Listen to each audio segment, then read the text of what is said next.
Nos da mucho gusto recibir aquí en el estudio a Genaro Villamil. Él es escritor, periodista, reportero del semanario Proceso. Genaro, muchísimas gracias por estar con nosotros. Buenas tardes. Buenas tardes, muchas gracias por la invitación. Pues mira, ya lo decíamos. ¿Qué es lo que pasó el domingo, Genaro? ¿Qué es lo que permitió a Andrés Manuel López Obrador no nada más cumplir lo que ya venían señalando las encuestas, sino incluso superar estas expectativas? ¿Qué le permite llegar a estos niveles? Hay un ciclo que se está terminando. Si lo vemos como ciclo largo, es un ciclo de 30 años que termina o culmina en un ciclo que inició justamente con el fraude del 88 y que marcó la pauta de la vida política en el país durante los últimos 30 años. Y en este momento lo que estamos viviendo en el ciclo corto, es decir, de este sexenio, es la verdad el derrumbe del Pacto por México.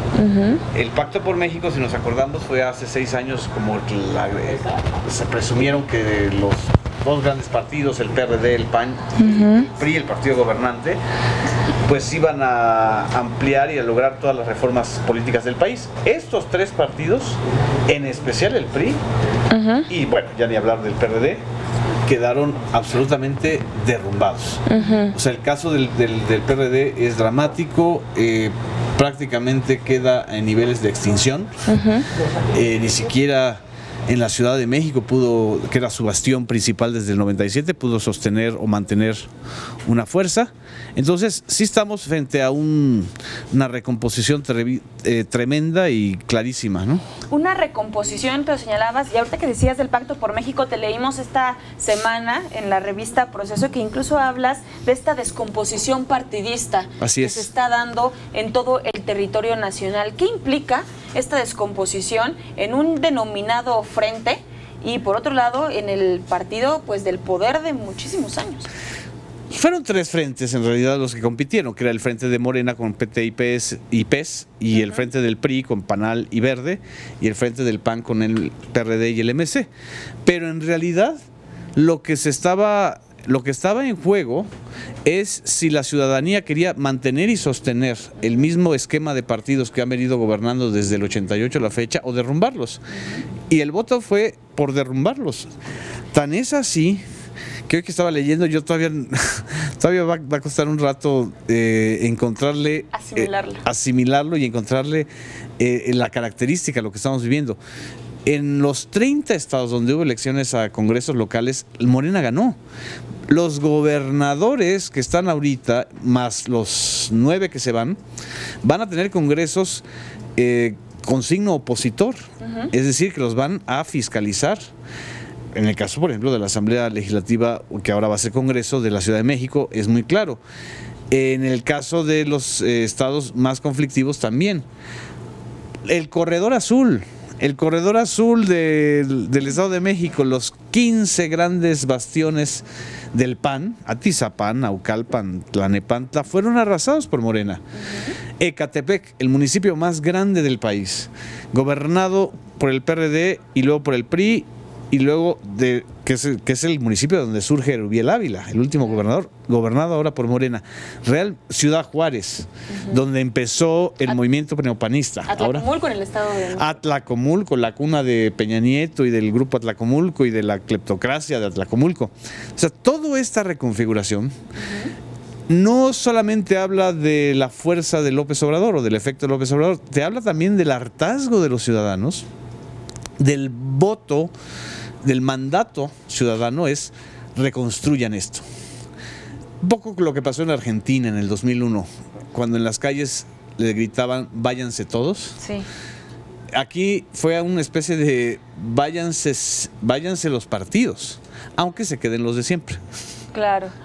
Pero esta victoria de Morena y de Andrés Manuel, que la encabeza por supuesto Andrés Manuel, no es obra de la casualidad. ¿Qué pasó ahí con los partidos políticos? Porque he leído varios analistas que dicen, es que Andrés Manuel estuvo trabajando esto durante muchos años y los partidos políticos no se dieron cuenta, pueblo por pueblo, ciudad por ciudad. Andrés Manuel conoce hasta el último rincón de este país. Así es. ¿Qué pasó entonces con los partidos políticos? ¿Nunca pensaron que él fuera a tomar esta fuerza? Parecería que estaban dormidos o sedados, ¿no? Le dejaron el espacio vacío a Andrés Manuel. En política los espacios vacíos se llenan. Y el espacio vacío que le dejaron estaban tan ocupados y preocupados por ver cómo se repartían el pastel, cómo robaban, cómo se quedaban con los mejores contratos, cómo hacían obra pública a sobrecosto, etcétera, etcétera, que se olvidaron de la base de la estructura de poder que es tu electorado, tus secciones, tus ciudades.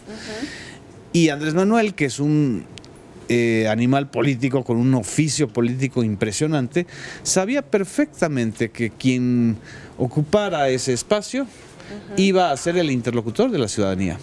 Ese por un lado, pero por otro lado tienes el asunto de la violencia desatada en el país a niveles superiores a los del sexenio pasado. Es decir, el gobierno del PRI, el gobierno federal del PRI, los gobiernos estatales del PRI incumplieron con esa promesa de que iban a acabar con la violencia heredada del calderonismo.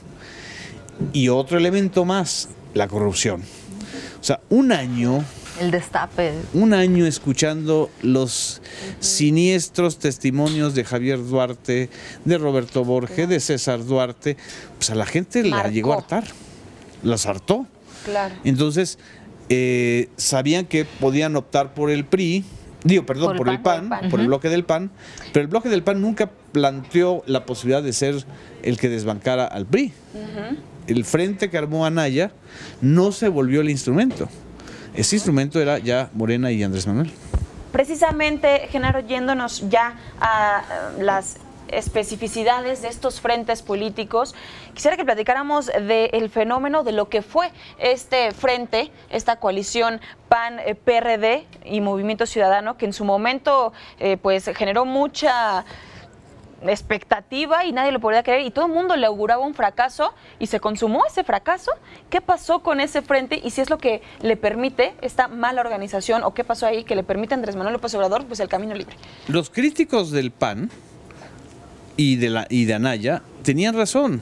¿Para qué aliarse con un partido que ya estaba derrumbado? El PRD cuando construye la alianza con el PAN ya estaba vaciado. Ya había sucedido lo que ocurrió en el Senado en abril del 2017. A mí me tocó vivirlo. O sea, 17 senadores del PRD se salen y se van al bloque de PT y forman el bloque PT Morena. Porque no tenía representación en el Senado Morena como tal. Y en los estados empieza la desbandada. Una desbandada en la Ciudad de México, por ejemplo.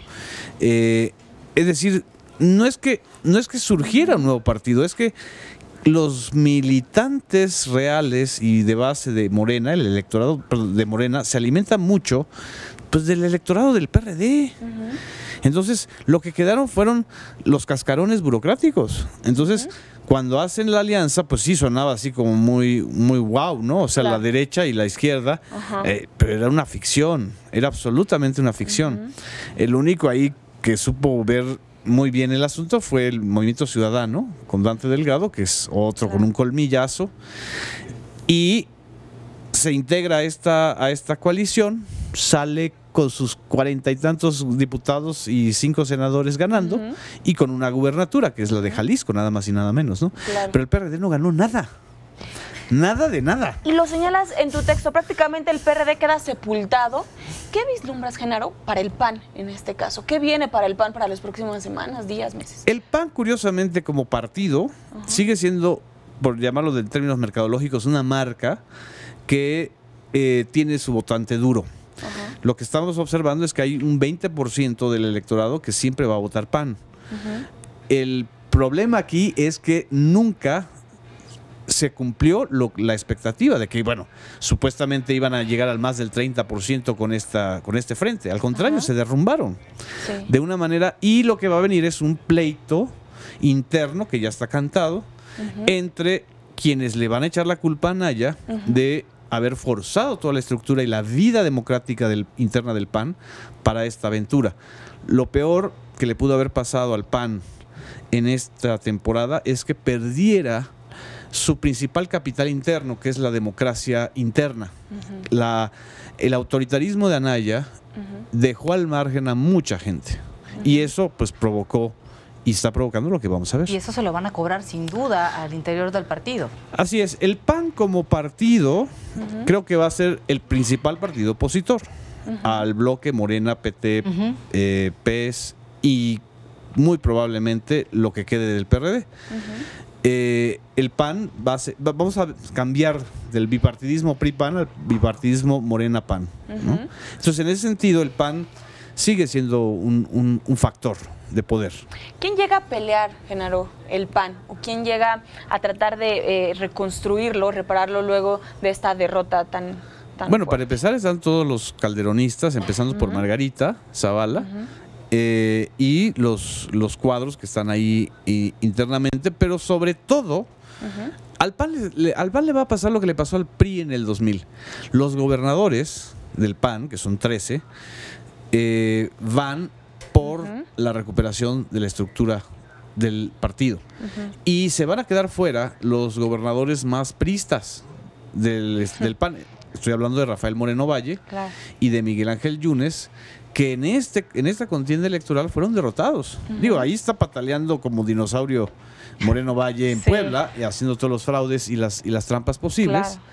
Pero es muy claro que que los otros gobernadores, yo creo que Javier Corral va a ocupar un papel fundamental, más el gobernador nuevo de Guanajuato, Sinué, y los gobernadores ya que habían ganado en la oleada de triunfos del 2016, ¿no? Claro, y a propósito de los priistas, panistas, ¿qué pasa con ese otro frente del PRI que ya nos comentabas hace un momento? Se están dando con todo y están repartiendo culpas. ¿Te parece si lo platicamos eso después de esta pausa? ¿No? Estamos de regreso, platicamos con Genaro Villamil aquí en el estudio, escritor, periodista y reportero del semanario Proceso, sobre, pues, tratando de entender, desmenuzar qué es lo que pasó el domingo, no nada más con Andrés Manuel, sino qué pasó o no pasó en los otros frentes políticos que permitió este escenario y esta recomposición política en todo nuestro país. Hablamos de este frente, esta coalición PAN, PRD, Movimiento Ciudadano, pero Genaro, y gracias por continuar con nosotros, ¿qué pasó con el PRI? Y pues, ¿qué se ve para el PRI? Decías, nos comentabas, están ahorita repartiendo culpas, dándose con todo, y pues yo creo que tampoco se le esperaban, ¿no? No de estas dimensiones, no con este grado de derrumbe. Es un conjunto de factores. Yo creo que es la tercera muerte del PRI. El PRI ha muerto históricamente 3 veces y sigue. O sea, es una cosa ahí. Yo creo que este meteorito de Morena, así como el que cayó en el cráter de Chicxulub, realmente es el meteorito final. Porque las otras 2 muertes son muy graves. O sea, la primera fue la muerte de la salida de la corriente democrática, ¿no? Cuando realmente llegan los tecnócratas, o sea, llega Salinas de Gortari y luego llega Zedillo y toman por asalto el PRI. El PRI. Y entonces el PRI se vuelve el partido de los tecnócratas o de la tecnocracia. La otra muerte del PRI fue la electoral en el 2000, cuando pierden el poder ante Vicente Fox en la primera alternancia. Pero bueno, el PRI estaba ahí muy bien posicionado en las gubernaturas. El PAN no gana el Congreso. El PAN en esa época también tenía tensiones internas. Pero ahora el PRI, de 190 y tantos, casi 200 diputados federales, para ponerlo, va a disminuir a 40, es decir, la quinta parte de su fuerza. La quinta parte de su fuerza va a tener, no ganó una gubernatura. O sea, están ahí atorados con Yucatán, así, pero pues, quién sabe. Pero pues la jarana yucateca les va, o sea, es muy claro, porque si no van a un conflicto postelectoral terrible en Yucatán, que es mi tierra, si no admiten el triunfo del PAN. Perdieron alcaldías, perdieron congresos estatales, perdieron lo que les quedaba también al PRI, que era muy importante, que era una cierta institucionalidad. Le perdieron el respeto por completo al presidente de la República y le perdieron el respeto por completo a su candidato. Y ahora pues están echándole la culpa a Enrique Ochoa, que pues se va a quedar con una buena flotilla de taxis, y Aurelio Nuño, que seguirá buscando a la niña Frida Sofía. O quedará como la niña Frida Sofía, así un invento mediático. ¿Qué tendría que hacer el PRI para renacer? ¿Puede o no? Dicen que el PRI no se crea ni se destruye, sino que se transforma. ¿Puede renacer? Fíjate, esa es buena pregunta, porque quizá el PRI como institución va a desaparecer o a refundarse, pero lo que queda es la cultura priista. Es decir, Lo último que se transforma en una sociedad es la cultura política. Y la cultura política que heredamos del PRI es la que está en Morena, es la que está en el PAN, es la que hereda también López Obrador. Lo mejor y lo peor de la cultura priista. Ojalá y lo peor de la cultura priista, que es esta cultura pues, de la trampa, del atraco, del corporativismo, del clientelismo, desaparezcan. Hay otra parte de la cultura priista que creo que es positiva. Es esta cultura de la institucionalidad, de la obediencia, del entender y de pensar la política más allá de la vida personal de alguien, ¿no? En esos dos sentidos, yo creo que lo que más vamos a heredar va a ser la cultura priista, no el PRI.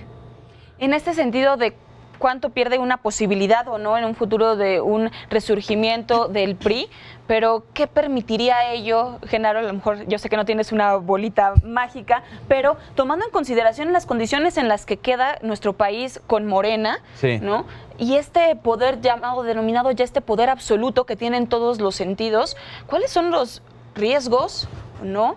Oportunidades que tú ves en ese sentido y que pudieran, no sé, en algún futuro darle una oportunidad, pues de nuevo al PRI o a otras coaliciones de remontar? Absolutamente. Yo creo incluso que Morena es un partido de transición. Es decir, no es un partido que se va a establecer como tal, porque tampoco es un partido en la esencia. Morena es un instrumento electoral creado por Andrés Manuel López Obrador para lograr los objetivos de este 2018. Y en ese sentido, a Morena le falta mucha madurez para ser partido. Si uno se fija, lo que hizo Andrés Manuel fue una especie de pactos y alianzas pragmáticas con todos los sectores. Con la ultraderecha, con la derecha, con el centro, con la izquierda y con la ultraizquierda. O sea, tiene como toda la gama de colores del arco iris. Morena tendrá que definir su institucionalidad sobre la marcha. Y muchas personas que están o que ingresan, por ejemplo, al Poder Legislativo vía Morena, en realidad no son militantes de Morena, son ex-priistas o ex-perredistas, ¿no? O ex-panistas incluso. En ese sentido, Genaro, en cuanto a la preocupación que han señalado algunos sobre cuánto queda o cómo queda conformado el Congreso de la Unión y qué implica en el sentido de aprobar o no leyes, una que nos concierne a todos muy importante y sobre todo a los medios de comunicación es precisamente la comunicación institucional y la comunicación en este caso que tendría que cambiar o no, a tu consideración, con un gobierno de izquierda. Inevitablemente ahí está pues esta denominada Ley Chayote. ¿Qué prevés en ese sentido con una nueva era, por así decirlo, en este sentido de una administración de izquierda y qué podemos presumir en ese tema? Ayer justamente lo escribía, por la configuración que tiene la Cámara de Diputados y el Senado, fácilmente, con la mayoría simple, que la tienen, pueden derogar esta estúpida Ley General de Comunicación Social, que ni cumple con el mandato de la Suprema Corte, ni transparenta nada, consagra pues, la discrecionalidad y no respeta la autonomía editorial, que eso es lo más importante en una Ley General de Comunicación Social. Entonces yo creo que ese tipo de leyes heredadas a última hora del peñismo, que le dieron cierta certeza jurídica a los concesionarios, no a los periodistas, a los concesionarios, se puede cambiar fácilmente. Ahora, hay de urgencias a urgencias. Yo creo que lo más urgente ahorita es el presupuesto de egresos y el presupuesto de ingresos del 2019, que eso es lo que van a estar trabajando.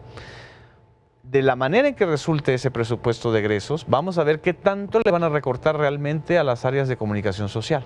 Yo creo que va a haber un recorte impresionante, porque no es posible que volvamos a tener un gobierno federal que gaste 40,000 millones de pesos, que son 2 universidades públicas fácilmente, por supuesto, gastadas en la nada.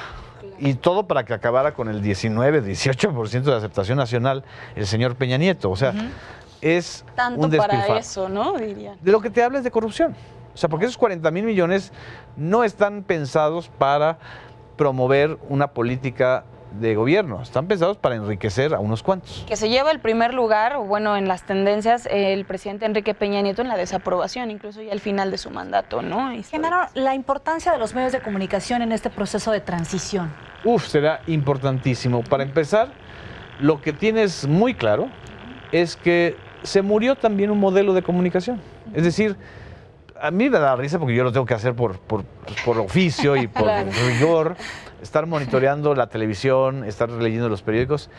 El 80% de lo que se dijo en los programas de televisión y de radio y se escribió en las páginas de los periódicos no se cumplió. Claro. No se cumplió. Catástrofe, ¿no? Los conductores de Televisa, la gran mayoría al principio de esta campaña estaban con MIT. Era evidente, el sesgo editorial era muy claro. En algunas estaciones de radio y en algunos comentaristas eran con Anaya. A lo último ya, San Peje, ¿no? Entonces ya empezaron, pero... A cuadrarse. La verdadera rebelión fue la de las audiencias digitales. Entonces se construyó otra esfera pública, de discusión pública, evidentemente muy contaminada con fake news, con bots, con lo que quieras, pero al menos era una esfera pública en donde la gente interactuaba. Y ahí es donde, como dijo López Obrador, las benditas redes sociales le permitieron a él comunicarse. Claro. Genaro, pues finalmente nos gustaría tu comentario sobre pues esto que vivimos ya englobado en un proceso electoral más grande de nuestro país y con este punto y nivel de resultados. ¿Qué nos puede esperar para los próximos meses y para los próximos 6 años? Yo creo que los próximos meses van a ser de mucha distensión. No va a ser... curiosamente, el frente más conflictivo va a estar del lado priista, no del lado morenista. Es decir, los que están llegando con mucha legitimidad, con mucha fuerza. Las primeras acciones que está tomando López Obrador son muy claras. Es despresurizar, tranquilizar a los mercados. No va a haber ningún cambio, un giro de 180 grados por lo inmediato. Y los golpes más duros van a ser entre la facción priista. Lo que sí va a haber, por lo menos en el primer año de gobierno, es una auditoría brutal de los saldos y las cuentas que deja el priismo. Eso lo van a hacer, porque ayer fue la orden que dio López Obrador a los diferentes integrantes del gabinete. Y ahí vamos a ver todavía que salga más, todavía mucho más de lo que a lo mejor ni nos imaginamos. Odebrecht va a quedar como un juego de niños frente a lo que vamos a ver, que se va a salir. Y lo otro, que eso es lo más importante para la gran mayoría de la población, es bajarle a la violencia, desmilitarizar y desnarcotizar muchas regiones del país. Yo creo que esa es la parte fundamental y, por supuesto, la creación de empleos. Claro. El reencuentro de hoy con los empresarios tenía como ese sentido, ¿no? O sea, incorporarlos a la idea de crear 119,000 empleos, una cosa así, ¿no? Así es. Y de los jóvenes. Esos temas que son sin duda fundamentales, sobre todo en una coyuntura tan lastimada y violenta en nuestro país, Genaro, y pues... Ya lo dices, vamos a ver, ¿no? También cómo lo va a implementar Andrés Manuel López Obrador. También vamos a ver un show que nos va a divertir mucho, que es Trump y AMLO. Trump y AMLO van a ser así el reality que esperábamos de la temporada otoño-invierno del 2018. Ya todos esperamos y con mucha expectativa ese primer encuentro o esa relación bilateral con Estados Unidos. Y nos toca a todos, tanto en ese aspecto como en los de nuestra nación, seguridad, presupuesto y todo lo demás, pues estar muy vigilantes en esta nueva administración. Exactamente. Genaro, qué gusto que hayas estado con nosotros. Muchísimas gracias. Muchas gracias. Muchísimas gracias por habernos acompañado y ahí seguimos leyéndote en Proceso y en todos los espacios. Gracias. No, al contrario, muchas gracias.